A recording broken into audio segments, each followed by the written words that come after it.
নমস্কার, news now এর পর্দায় আপনাদের সকলকে স্বাগত। আমি সুমি রয়েছে আপনাদের সাথে। চলে যাব বিস্তারিত খবরে। ফেব্রুয়ারি পর্যন্ত 5.5 কোটি টাকা নিট লাভ করেছে Tripura forest development and plantation corporation limited. প্রায় এক দশক পরে লাভের মুখ দেখল টিএফডিপিসিএল। 1976 সালে 10 কোটি টাকা মূলধন নিয়ে সূচনা হয় Tripura forest development and plantation corporation লিমিটেডের। এর মধ্যে রাজ্যের শেয়ার 75%, কেন্দ্রীয় শেয়ার ছিল 25%। প্রথম কয়েক বছর লাভজনক সংস্থা ছিল টিএফডিপিসিএল। গত 15 বছর ধরে এক প্রকার ক্ষতিতে চলছিল Tripura forest development and plantation corporation limited. এক দশক বাদে হাল ফিরল টিএফডিপিসিএল এর। গত 8 মাস ধরে একের পর এক সিদ্ধান্ত রূপায়ণের জন্য ত্রিপুরা রাজ্যের একটি ঐতিহ্যময়, গৌরবময় এবং লাভজনক সংস্থা ফিরছে স্বমহিমায়। গত 26 ফেব্রুয়ারি পর্যন্ত 5.5 কোটি টাকা নিট লাভ করেছে রাজ্য টিএফডিপিসিএল। যদিও মোট লাভের পরিমাণ প্রায় 7 কোটি টাকা, তবে সব ধরনের বকেয়া বিল প্রদানের পর সংস্থার মোট লাভ হল 5.5 কোটি টাকা বলে জানিয়েছেন বনমন্ত্রী অনিমেষ দেববর্মা। বন দপ্তরের অধীনে থাকায় রাজ্যের সর্ববৃহৎ লাভজনক সংস্থা বেহাল অবস্থায় ছিল। সংস্থার পরিস্থিতি এমন পর্যায়ে ছিল যে কর্মচারীদের বেতন ভাতা প্রদানের জন্য রাজ্য সরকারের কোষাগার থেকে প্রায় 10 কোটি টাকা ঋণ নেওয়ার প্রস্তুতি জোর কদমে ছিল। তবে এই বিষয়টি নজরে আসার পরে তড়িঘড়ি সিদ্ধান্ত নিল বন দপ্তর। প্রথমে সংস্থার দুর্বলতাগুলি চিহ্নিত করা হয়, এরপর ধাপে ধাপে সংস্থার মান উন্নয়নে পদক্ষেপ নিল বন দপ্তর। ফলে একাংশ কর্মচারীদের অন্যত্র বদলি করা সহ আধিকারিক স্তরে পর্যন্ত হলো রদবদল। এতে করে একটি অংশের কর্মীদের মধ্যে ক্ষোভও পরিলক্ষিত হয়। তবে রাজ্যের আর্থসামাজিক উন্নয়ন এবং সংস্থার স্বার্থে রাজ্য সরকার এই পদক্ষেপ ছিল, যা বর্তমান নিট লাভের বহরের মাধ্যমে প্রমাণিত হয়েছে বলে জানিয়েছেন বনমন্ত্রী অনিমেষ দেববর্মা।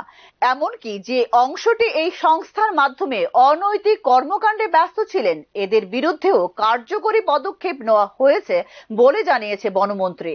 রাবার কাঠের বোর্ড, রাজ্য সরকারের কাঠের লগ যাতে বহিরাগতদের কাছে না যায়, এ লক্ষ্যেও নেওয়া হয়েছে আইনি পদক্ষেপ। সংস্থার কর্মচারীদের সঠিক ব্যবহার, কর্মদক্ষতাবিহীন কর্মীদের করা হয়েছে রদবদল। এই রদবদলের জন্য সঠিক কর্ম বন্টনের জন্য এখন লাভজনক সংস্থায় পরিণত টিএফডিপিসিএল। সংস্থার 20 বছরের পুরনো মেশিনগুলি পরিবর্তনের সিদ্ধান্ত নেওয়া হয়েছে বলে জানিয়েছেন বনমন্ত্রী অনিমেষ দেববর্মা।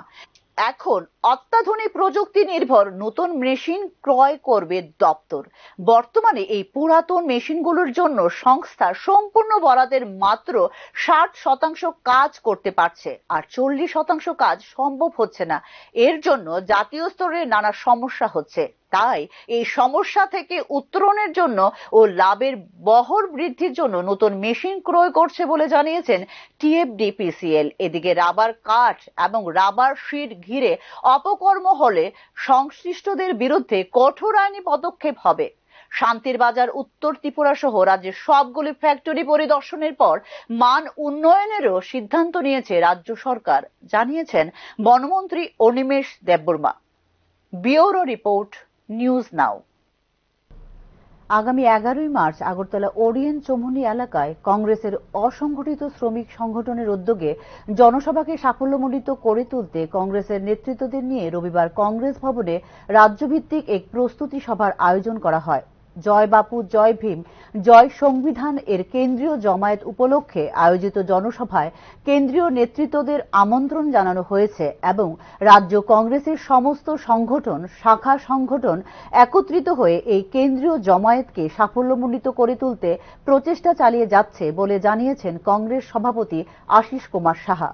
কংগ্রেসের কেন্দ্রীয় নেতৃত্ব কানহাইয়া কুমার, গুজরাট কংগ্রেসের জনপ্রিয় নেতৃত্ব জিগ্নেশ মেবানি সহ অন্যান্য নেতৃত্বরা জনসভায় উপস্থিত থাকবেন বলে জানিয়েছেন আশিস কুমার সাহা। সংবিধানকে রক্ষা করা, সংবিধান প্রদত্ত অধিকার সংরক্ষণ করে মানুষের গণতান্ত্রিক অধিকার ফিরিয়ে দেওয়া এবং বর্তমানে দেশব্যাপী উন্নয়নের নামে যে ব্যাপক দুর্নীতি লক্ষ্য করা যাচ্ছে, সেই দুর্নীতির বিরুদ্ধে সোচ্চার হতে কংগ্রেস দল সংগঠিত ও ঐক্যবদ্ধভাবে মাঠে নামছে বলে জানিয়েছেন রাজ্য কংগ্রেস সভাপতি আশিস কুমার সাহা। যে দাবি দেওয়া, সংবিধানকে রক্ষা করা, সংবিধান প্রদত্ত সংরক্ষণকে যাতে কোনোভাবেই এটাকে বিলুপ্ত করতে না পারে সেই লক্ষ্যে এবং মানুষের গণতান্ত্রিক অধিকার ফিরিয়ে দিতে উন্নয়নের নামে যে ব্যাপক দুর্নীতি সংগঠিত হচ্ছে এই দুর্নীতির বিরুদ্ধে সোচ্চার হতে কংগ্রেস মাঠে নামছে। কেন্দ্রীয় নেতৃত্ব কে আসতে পারে?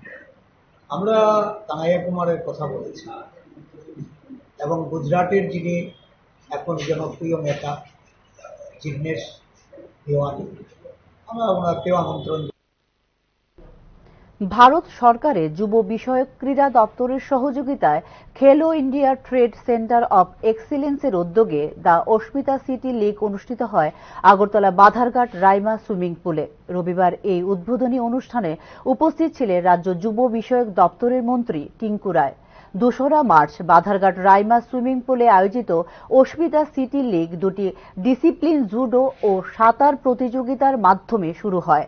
তাছাড়া ত্রিপুরার বিভিন্ন জেলায় আরও ১৩টি খেলো ইন্ডিয়া সেন্টারের মধ্যে ৯টি সেন্টারে বিভিন্ন তারিখে এই প্রতিযোগিতা সম্পন্ন করা হবে। ২০২৩-২৪ সালের ৬৭টি ন্যাশনাল স্কুল গেমসে অনূর্ধ্ব ১৪ বিভাগে ছাত্রছাত্রীরা ১৭টি স্বর্ণপদক, ১৭টি রূপা ও ৬০টি ব্রোঞ্জ পদক জিতেছে।